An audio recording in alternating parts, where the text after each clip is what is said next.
네, 안녕하세요. 장정은입니다. 벌써 2월이 시작되었습니다. 여름에 멋진 계획들 갖고 계실까요? 오늘 올려드린 영상은 유튜브 채널 보시는 분들을 위해서 특별히 제작해서 올려드립니다. 그동안에 제 영상의 수업 시간의 일부를 편집해서 올려드렸던 거라면 오늘 제 영상은 유튜브 채널 보시는 분들을 위해서 특별히 제작했습니다. 앞으로 이런 영상들을 자주 올려드리도록 하겠습니다. 특별히 오늘 다루게 될 주제는 이제 앞으로 계속해서 다루게 될 것 같은데 자존감 높이기입니다. 현대정신분석에서는 참 중요한 개념들이 있습니다. 초점이 이제 많이 옮겨가게 되었는데 그런 것들 중에 주관성, 주체성, 개별성, 자기감이라고 하는 것들이 있습니다. 이게 이제 자존감하고 깊이 관련이 있는 것들이겠죠. 이렇게 말씀을 드릴 수 있을 것 같아요. 자존감이 있는 사람들은 마음의 이 병리라고 하는 것들에서 좀 멀리 떨어져서 생동감 있고 활기차고 생명력 있게 살아갈 수 있는 반면에 자존감이 떨어지게 되면 자기의 느낌이 별로 좋지가 않게 되면은 어떻게 될까요? 마음의 병리에 쉽게 노출될 수 있다고 보는 거예요. 그러니까 현대정신분석에서는 이 심리상담, 정신분석적 심리상담을 통해서 목표로 하는 것이 이렇게 주관성을 높이는 거예요. 주체성을 높이는 거고 나에 대한 이 자기감을 다시 회복하는 것이다 라고 볼 수 있습니다.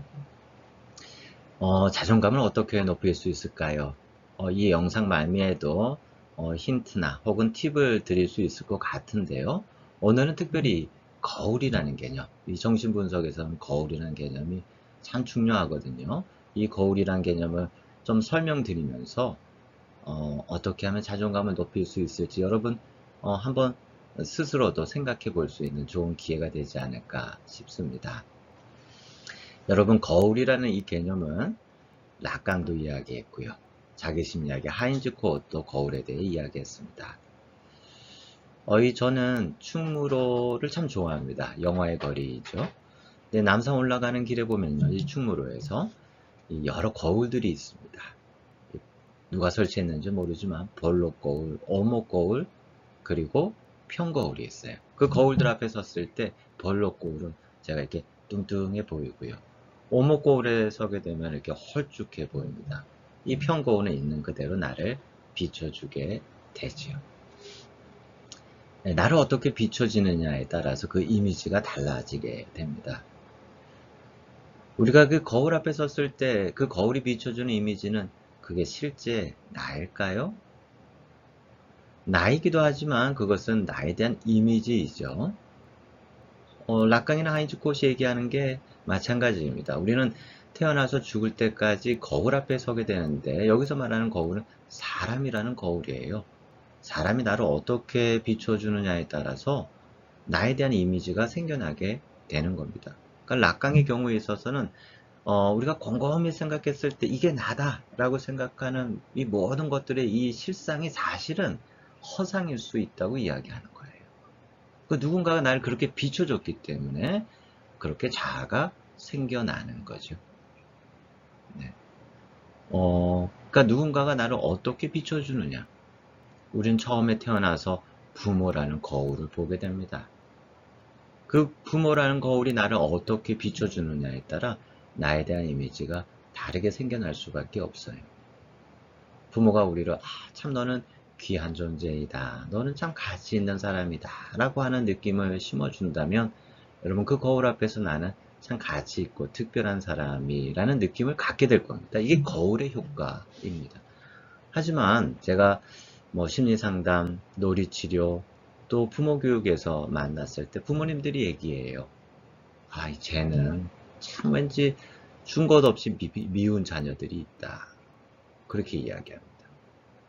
여러분 그런 거울 앞에 섰을 때 자녀는 결코 자기가 가치 있고 존중받아 마땅한 사람이라는 느낌을 가질 수 없겠지요. 이게 이제 초등학교 올라가면 선생님, 동료라는 거울을 만나게 되고 또 회사에 가면 사수, 주변의 동료들의 또 거울을 보게 됩니다. 심리상담을 찾아오시는 분들이 이 거울이 좋지가 않으니까 이 거울이 파편화되어 있으니까 그 앞에서 내가 비춰지는 게 너무 좋지 않은 거예요. 가치가 없는 사람처럼 느껴져요. 이제 대학원에 다니는 학생들은 어떻습니까? 논문을 써서 제출했는데 교수님이 그러죠. 이것도 논문이라고 제출했느냐. 그 거울 앞에 섰을 때 내가 별로예요. 내가 가치 없는 사람처럼 느껴질 수밖에 없겠지요. 이 거울의 이미지가 어떠하느냐에 따라 나의 존중감이 달려 있다는 겁니다. 제가 미국 유학 시절에 산책을 하기 위해서 길을 걷고 있었어요.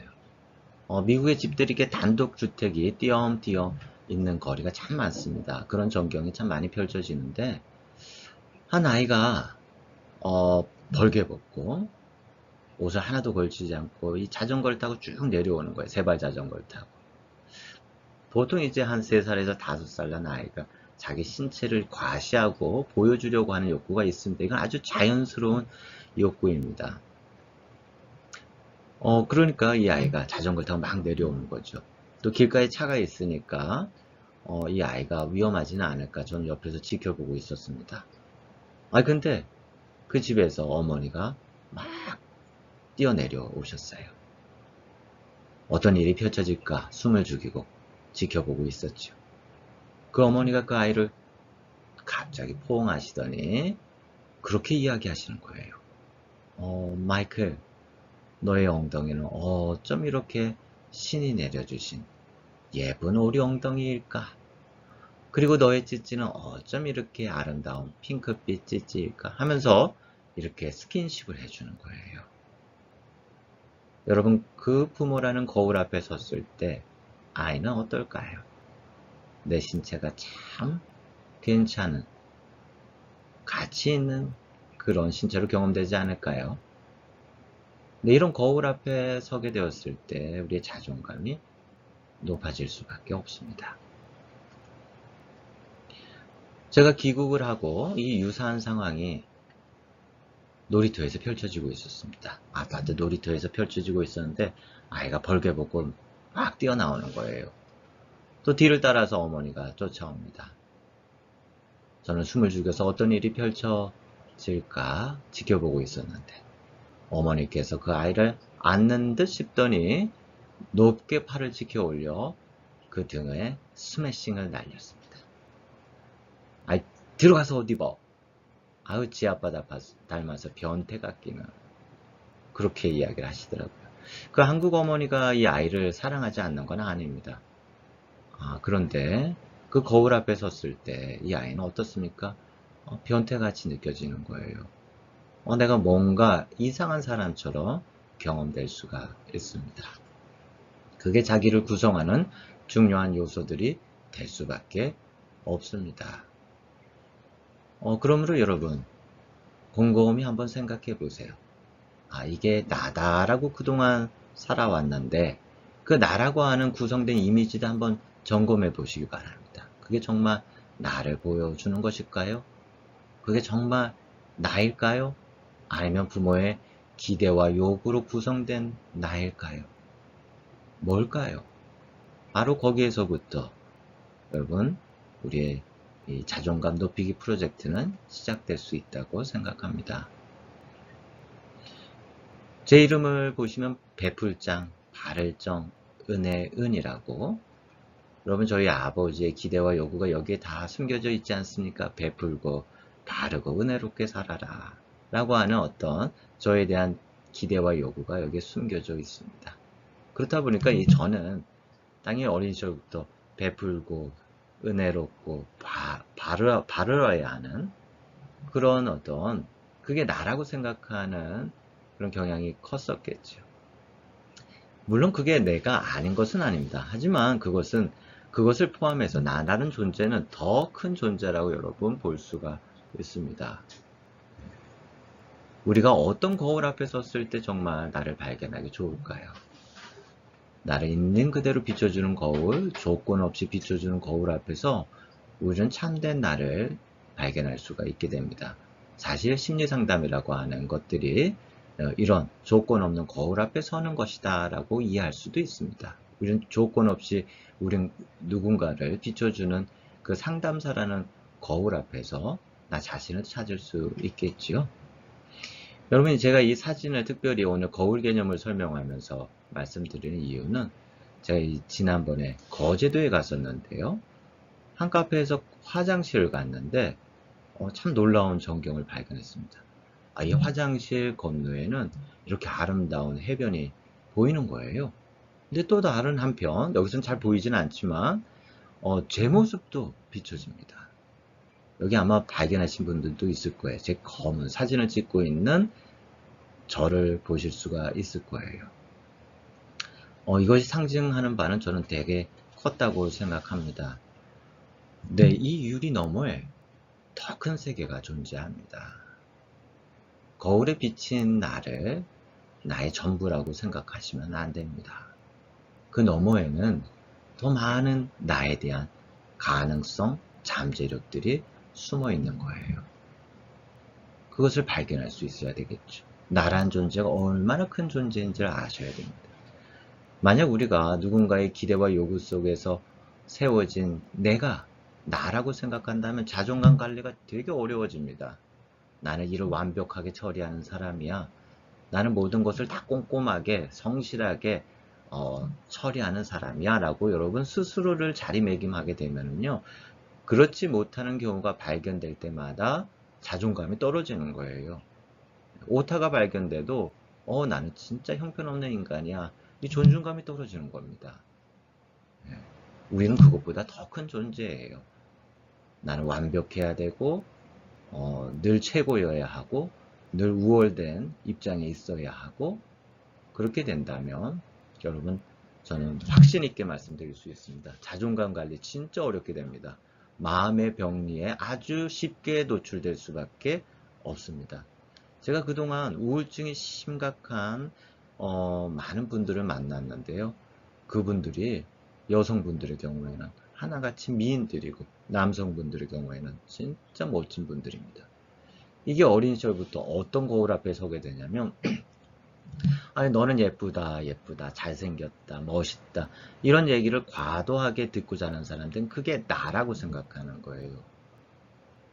사실 그게 내가 아니에요. 그걸 포함해서 더 큰 존재예요.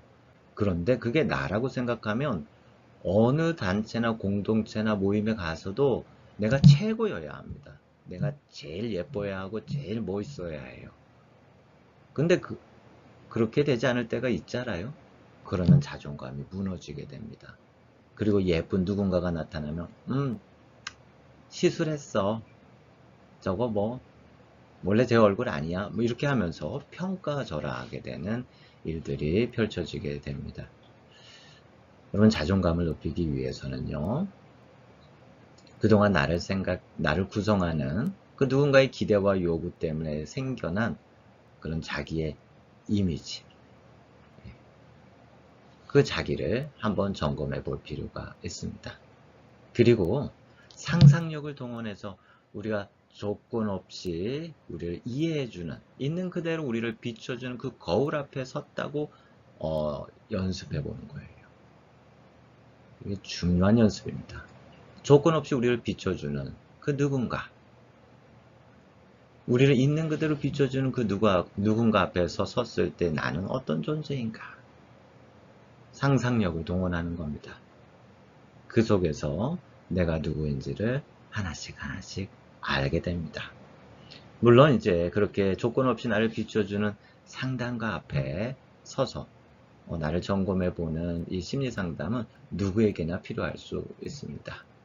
그때 진정한 나를 발견하게 되고 진짜 나에 더 가까워지기 시작했을 때 우리는 인생을 더 생동감 있게, 생명력 있게 살아갈 수 있게 됩니다.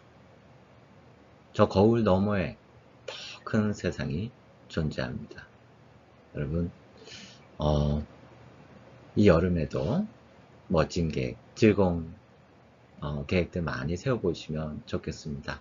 다음에도 이 자존감 높이기 관련해서 여러 영상들 준비해서 올려드리도록 하겠습니다. 질문 있으시면 댓글로 남겨주셔도 되고, 특별히 심리상담, 정신분석, 그리고 육아에 대해서 여러분 궁금한 점 있으시면은 질문 주셔도 됩니다.